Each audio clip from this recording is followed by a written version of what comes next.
Hi, ಇವತ್ತಿನ special France butter garlic. ಈ France butter garlic ತುಂಬಾ ಈಸಿಯಾದ ಒಂದು ಕಾಂಟಿ ರೆಸಿಪಿ. ಈ ಕಾಂಟಿನೆಂಟಲ್ ಅಂದರೆ ಇಟಾಲಿಯನ್ ಫುಡ್ ಇದನ್ನು ನಾವು ಸ್ವಲ್ಪ ಇಂಡಿಯನ್ ಬೇಸಲ್ಲಿ ಯಾವ ಥರ ಮಾಡ್ಬೋದು ಅಂತ ನಾನು ನಿಮಗೆ ಹೇಳ್ಕೊಡ್ತೀನಿ. ಸಿಂಪಲಾಗಿ, ಜಾಸ್ತಿ ಲ್ಯಾಗ್ ಇರಲ್ಲ, ಈಸಿಯಾಗಿ, ಜಸ್ಟ್ ಒಂದು ಮ್ಯೂಸಿಕ್ನ ನಂತರ ರೋಲಿಂಗ್ ಆ್ಯಂಡ್ ಆ್ಯಕ್ಷನ್.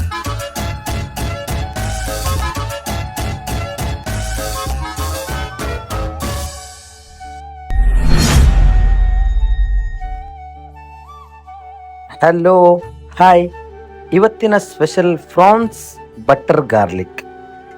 ಈ ಫ್ರಾನ್ಸ್ ಬಟರ್ ಗಾರ್ಲಿಕ್ಕು ಕ್ವಾಂಟಿ ಡಿಶ್ಶು, ಬಟ್ ನಮ್ಗೆ ಯಾವ ಥರ ಬೇಕೋ ಆ ಥರ ಮಾಡ್ಕೋಬೋದು. ಸಖತ್ ಟೇಸ್ಟ್ ಇರುತ್ತೆ.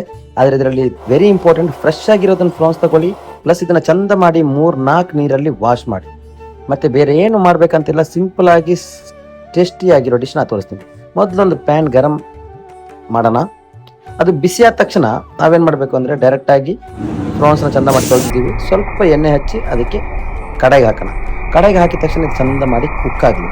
ಇದು ಚಂದ ಮಾಡಿ ಅಂದರೆ ಜಾಸ್ತಿ ಬೇಯಬೇಕಂತಿಲ್ಲ. ಈ ಫ್ರಾನ್ಸ್ ಕುಕ್ಕಿಂಗ್ ಟೈಮ್ ಬಂದ್ಬಿಟ್ಟು 5-6 ನಿಮಿಷ ಸಖತ್ತಾಗಿರ್ತದೆ. ಅದಕ್ಕಿಂತ ಜಾಸ್ತಿ ನಾವು ಬೇಯಿಸ್ಬೇಕಂತಿಲ್ಲ. ಇವಾಗ ನಾವು ಇದಕ್ಕೆ ಒಂದು ದೊಡ್ಡ ಪೀಸು ಬಟರ್ ಹಾಕೋಣ. ಯಾಕೆಂದರೆ ಬಟರ್ ಗಾರ್ಲಿಕ್ ಅಂದರೆ ಅದರಲ್ಲಿ ಬಟರ್ ಫ್ಲೇವರ್ ವೆರಿ ಇಂಪಾರ್ಟೆಂಟು. ಈ ಬಟರ್ ಮೆಲ್ಟ್ ಆದ ತಕ್ಷಣವೇ ಫ್ರಾನ್ಸ್ ಕಲರ್ ಸ್ವಲ್ಪ ಗೋಲ್ಡನ್ ರೆಡ್ಡಿಶ್ ಬರುತ್ತೆ. ಅದು ಗೋಲ್ಡನ್ ರೆಡ್ ಕಲರ್ ಬಂದ ತಕ್ಷಣವೇ ನಾವೇನು ಮಾಡಬೇಕು ಅಂದರೆ ಇವಾಗ ಇದನ್ನು ಚಂದ ಮಾಡಿ ಮಿಕ್ಸ್ ಮಾಡ್ಕೊಳ್ಳೋಣ. ಯಾಕೆಂದರೆ ಈ ಬಟ್ರಲ್ಲಿ ಬೆಂದರೆ ಈ ಫ್ರಾನ್ಸ್ ಒಳಗಡೆವರೆಗೂ ಉಪ್ಪಿರುತ್ತೆ. ನಾನಿವಾಗ ಸಾಲ್ಟೆಡ್ ಬಟರ್ ಹಾಕಿದ್ದೀನಿ. ಹಾಗಾಗಿ ಸಾಲ್ಟೆಡ್ ಬಟರ್ ಹಾಕಬೇಕಾದ್ರೆ ನೀವು ಸ್ವಲ್ಪ ಯೋಚನೆ ಮಾಡಬೇಕಾಗಿರೋದು, ಉಪ್ಪು ಎಷ್ಟು ಬೇಕೋ ಅಷ್ಟು ನೋಡಿ ಹಾಕಬೇಕು. ಮತ್ತು ಫ್ರಾನ್ಸ್ ಬಟರ್ ಗಾರ್ಲಿಕ್ಕು ತುಂಬ ಈಸಿ ಮೆಥಡ್. ಇವಾಗ ಇದಕ್ಕೆ ನಾವು ಸ್ವಲ್ಪ ಗಾರ್ಲಿಕ್ ಹಾಕೋಣ. ಯಾಕೆಂದರೆ ಮೊದಲು ಗಾರ್ಲಿಕ್ ಹಾಕಿ ಫ್ರೈ ಮಾಡಿದರೆ ಈ ಗಾರ್ಲಿಕ್ ಸೀದೋಗ್ಬಿಡುತ್ತೆ. ಆ ಗಾರ್ಲಿಕ್ ಸೀದೋಗ್ಬಿಟ್ರೆ ಟೇಸ್ಟ್ ಇರಲ್ಲ. ಮತ್ತು ನೀವು ಇದಕ್ಕೆ ಬೇಕಾದರೆ ಆನಿಯನ್ ಹಾಕ್ಬೋದು, ಗ್ರೀನ್ ಚಿಲ್ಲಿ ಹಾಕೋಬೋದು, ಮತ್ತು ನೀವು ಇದಕ್ಕೆ ತೈಮು, ಆರ್ಗ್ಯಾನೋ ಏನು ಬೇಕಾದರೂ ಹಾಕೋಬೋದು. ಇನ್ನು ಟೇಸ್ಟ್ ಸ್ವಲ್ಪ ಜಾಸ್ತಿನೇ ಆಗುತ್ತೆ. ಆದರೆ ಇದು ಮೊದಲು ಆ ಬಟ್ರಲ್ಲಿ ಸ್ವಲ್ಪ ಬೇಯಲಿ. ಯಾಕೆಂದರೆ ಈ ಬಟ್ರಲ್ಲಿರೋ ಫ್ಲೇವರ್ ಫುಲ್ಲಾಗಿ ಆ ಫ್ರಾನ್ಸ್ ಒಳಗಡೆ ಹೋಗುತ್ತೆ. ಹಾಗಾಗಿ ನೀರು ಅಥವಾ ಬೇರೆ ಏನು ಇದರಲ್ಲಿ ಯೂಸ್ ಮಾಡಬಾರ್ದು. ಓಕೆ. ಮತ್ತು ಬಟ್ರನ್ನ ಒಂದು ಸ್ವಲ್ಪ ನೀವು ಗಮನ ಕೊಡಬೇಕು, ಸೀದೋಗಬಾರ್ದು. ಸೀದೋಗ್ಬಿಡ್ತು ಅಂದರೆ ಚೆನ್ನಾಗಿರಲ್ಲ. ಇವಾಗ ಇದಕ್ಕೆ ನಾನೊಂದು 1/4 ಸ್ಪೂನಷ್ಟು ಮೈದಾ ಹಾಕ್ತೀನಿ. ಯಾಕೆಂದರೆ ಈ ಕ್ರೀಮಿ ಸ್ಟ್ರಕ್ಚರ್ ಬರೋದಕ್ಕೋಸ್ಕರ ಈ ಮೈದಾ ಹಾಕಿ ಸ್ವಲ್ಪ ಇದನ್ನು ಚಂದ ಮಾಡಿ ಮಿಕ್ಸ್ ಮಾಡ್ಕೊಳ್ಳೋಣ ಬಟ್ರಲ್ಲಿ. ಇವಾಗ ಆಲ್ರೆಡಿ ಬಟ್ರು ಬಿಸಿಯಾಗಿದೆ, ಫ್ರಾನ್ಸು ಬೇಯ್ತಾ ಬಂದಿದೆ. ಇವಾಗ ಮೈದಾ ಹಾಕಿದ್ದೀನಿ. ಯಾಕೆಂದರೆ ಇದರಲ್ಲಿ ನಾನು ಮಿಲ್ಕ್ ಆ್ಯಡ್ ಮಾಡ್ತೀನಿ. ಇವಾಗ ನಾನು ಮಿಲ್ಕ್ ಹಾಕಿದೆ ನೋಡಿ.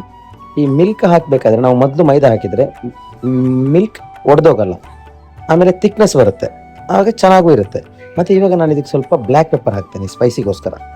ಯಾಕೆಂದರೆ ಗ್ರೀನ್ ಚಿಲ್ಲಿ ಪೌಡರ್ ಇದೆಲ್ಲ ಹಾಕಿದರೆ ಕಲರು ಚೇಂಜ್ ಆಗುತ್ತೆ, ಟೇಸ್ಟು ಬೇರೆ ಥರ ಇರುತ್ತೆ. ಈ ಬ್ಲ್ಯಾಕ್ ಪೆಪ್ಪರ್ ಕ್ರಷ್ ಮಾಡಿರೋದನ್ನು ಹಾಕ್ತೀನಿ. ಅವಾಗ ಏನಾಗುತ್ತೆ, ಈ ಫ್ರಾನ್ಸ್ ತಿನ್ನಬೇಕಾದ್ರೆ ನಮಗೆ ಸಣ್ಣ ಪೀಸ್ ಸಿಗುತ್ತೆ. ಅದು ಒಂದೊಂದು ಬೈಟ್ಗೆ ಒಂದೊಂದು ಪೀಸ್ ಸಿಕ್ಕಿದ್ರೆ ಚೆನ್ನಾಗಿರುತ್ತೆ ತಿನ್ನೋದಕ್ಕೆ. ಯಾಕೆಂದರೆ ಫುಲ್ ಕ್ರೀಮಿ ಆಗಿರೋ ಡಿಶ್ ಇದು. ಯಾಕೆಂದರೆ ನೀವು ಇವಾಗ ಪಾಸ್ತಾ ಎಲ್ಲ ತಿನ್ಬೋದು, ಅದೇ ಥರ ಈ ಫ್ರಾನ್ಸ್ ಇದು ಸಿಕ್ಕಾಪಟ್ಟೆ ಚೆನ್ನಾಗಿರುತ್ತೆ. ಇದನ್ನು ಚಿಕನಲ್ಲೂ ಮಾಡ್ಬೋದು, ಬಟ್ ಚಿಕನಲ್ಲಿ ಅಷ್ಟೊಂದು ಚೆನ್ನಾಗಿರಲ್ಲ.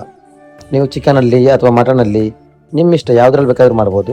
ಮತ್ತು ವೆಜ್ಜಲ್ಲಿ ಅಂದರೆ ಆಲೂಗಡ್ಡೆಯಲ್ಲಿ ಮಾಡಿದರೆ ಸಖತ್ತಾಗಿರ್ತದೆ. ಆಲೂಗಡ್ಡೆ ಪ್ಲಸ್ ಈ ಫ್ರಾನ್ಸ್ ಐಟಮಲ್ಲಿ ಸಖತ್ ಟೇಸ್ಟ್ ಬರುತ್ತೆ. ಇವಾಗ ನೋಡಿ ಎಷ್ಟು ಚಂದ ಮಾಡಿ ಕ್ರೀಮಿ ಸ್ಟ್ರಕ್ಚರ್ ಇದೆ ಅಂತ. ಮತ್ತು ಇದಕ್ಕೆ ನಾವು ಸ್ವಲ್ಪ ಇವಾಗ ಸಾಲ್ಟ್ ಹಾಕೋಣ. ಯಾಕೆಂದರೆ ಸಾಲ್ಟ್ ಸ್ವಲ್ಪ ಕಮ್ಮಿ ಇತ್ತು, ಹಾಗಾಗಿ ಸ್ವಲ್ಪ ಸಾಲ್ಟ್ ಹಾಕ್ಕೊಂಡಿದ್ದೀನಿ. ಸಾಲ್ಟ್ ಹಾಕಿ ಇದನ್ನು ಚಂದ ಮಾಡಿ ನಾವು ಕುಕ್ ಮಾಡೋಣ. ಯಾಕೆಂದರೆ ಫ್ರಾನ್ಸಲ್ಲಿರೋ ಟೇಸ್ಟು ಆ ಗ್ರೇವಿಗೂ ಬರಬೇಕಂದ್ರೆ ಇದು ಚಂದ ಮಾಡಿ ಮಿಕ್ಸ್ ಮಾಡ್ಕೋಬೇಕು. ಮಿಕ್ಸ್ ಮಾಡ್ಕೊಂಡಾಗ ಮಾತ್ರ ಇದು ಟೇಸ್ಟ್ ಬರುತ್ತೆ. ಇವಾಗ ಇದಕ್ಕೆ ನಾವು ಫ್ರೆಶ್ ಕ್ರೀಮ್ ಹಾಕೋಣ. ಫ್ರೆಶ್ ಕ್ರೀಮ್ ಹಾಕಿ ಇದನ್ನು ಚಂದ ಮಾಡಿ ಮಿಕ್ಸ್ ಮಾಡ್ಕೊಳ್ಳೋಣ. ಯಾಕೆಂದರೆ ಆಲ್ರೆಡಿ ಮಿಲ್ಕ್ ಹಾಕಿದ್ದೀವಿ, ಇವಾಗ ಫ್ರೆಶ್ ಕ್ರೀಮು ಕೂಡ ಹಾಕಿದರೆ ಆ ರಿಚ್ನೆಸ್ಸು ಇರುತ್ತೆ, ಆ ಟೇಸ್ಟು, ಆ ಫ್ಲೇವರು ಸಖತ್ತಾಗಿರ್ತದೆ. ಹಾಗಾಗಿ ಇದನ್ನು ಚಂದ ಮಾಡಿ ನಾನು ಮಿಕ್ಸ್ ಮಾಡ್ಕೋತಾ ಇದ್ದೀನಿ. ಇದರಲ್ಲಿ ಜಾಸ್ತಿ ಏನು ಇಂಗ್ರೀಡಿಯೆಂಟ್ಸ್ ಇಲ್ಲದೆ ಬರೀ ಗಾರ್ಲಿಕ್ಕು, ಬಟರು, ಸ್ವಲ್ಪ ಮೈದಾ, ಸ್ವಲ್ಪ ಸಾಲ್ಟ್ ಹಾಕಿದರೆ ಸಾಕು. ಸಖತ್ತಾಗಿರೋ ಕ್ರೀಮಿ ಫ್ರಾನ್ಸ್ ಬಟರ್ ಗಾರ್ಲಿಕ್ ರೆಡಿಯಾಗಿದೆ. ಇವಾಗ ಇದನ್ನು ನಾವು ಪ್ಲೇಟಿಂಗ್ ಮಾಡೋಣ. ಇವಾಗ ನೋಡಿ ಎಷ್ಟು ಡಿಲಿಷಿಯಸ್ ಆಗಿದೆ. ಇದಕ್ಕೆ ಸ್ವಲ್ಪ ಗಾರ್ನಿಷರ್ಗೋಸ್ಕರ ನಾನು ಕೊರಿಯಾಂಡರ್ ಲೀಫ್ ಹಾಕ್ತಾ ಇದ್ದೀನಿ. ಮತ್ತು ಇದರ ಮೇಲ್ಗಡೆ ಸ್ವಲ್ಪ ನೀವು ಆರ್ಗ್ಯಾನೋ ಹಾಕಿದರೆ ಇನ್ನೂ ಸ್ವಲ್ಪ ಫ್ಲೇವರ್ ಚೆನ್ನಾಗಿರ್ತದೆ, ಹಾಗೂ ಟೇಸ್ಟ್ ಕೂಡ ಚೆನ್ನಾಗಿರುತ್ತೆ. ಬೇಕಂದರೆ ನಿಮ್ಮ ಹತ್ರ ಚೀಸ್ ಇದ್ದರೆ ಚೀಸ್ ಕೂಡ ಹಾಕೋಬೋದು. ಚೀಸ್ ಹಾಕಿದರೆ ಇನ್ನೂ ಸ್ವಲ್ಪ ಈ ಸ್ಟಾರ್ಚ್ ಥರ ಬರುತ್ತೆ, ಟೇಸ್ಟು ಸ್ವಲ್ಪ ಚೆನ್ನಾಗಿರುತ್ತೆ. ಚೀಸ್ ಹಾಕಬೇಕಾದ್ರೆ ನೀವು ಸಾಲ್ಟ್ ಹಾಕೋಬೇಡಿ. ಸಾಲ್ಟ್ ಹಾಕಿದರೆ ಇನ್ನೂ ಸ್ವಲ್ಪ ಸಾಲ್ಟಿ ಆಗಿಬಿಡುತ್ತೆ. ಇದರಲ್ಲಿ 1 ಪಾಯಿಂಟ್ ಉಪ್ಪು ಜಾಸ್ತಿ ಆದ್ರೂ ಟೇಸ್ಟ್ ಇರಲ್ಲ. ಹಾಗಾಗಿ ಹೆಲ್ತ್ಗೂ ತುಂಬ ಒಳ್ಳೆಯದು, ತುಂಬ ಟೇಸ್ಟಿಯಾಗಿರುವಂಥ ಒಂದು ಡಿಶ್ಶು. ನೀವು ಇದನ್ನು ಟ್ರೈ ಮಾಡಿ. ಇವಾಗ ಫ್ರಾನ್ಸ್ ಬಟರ್ ಗಾರ್ಲಿಕ್ ರೆಡಿಯಾಗಿದೆ.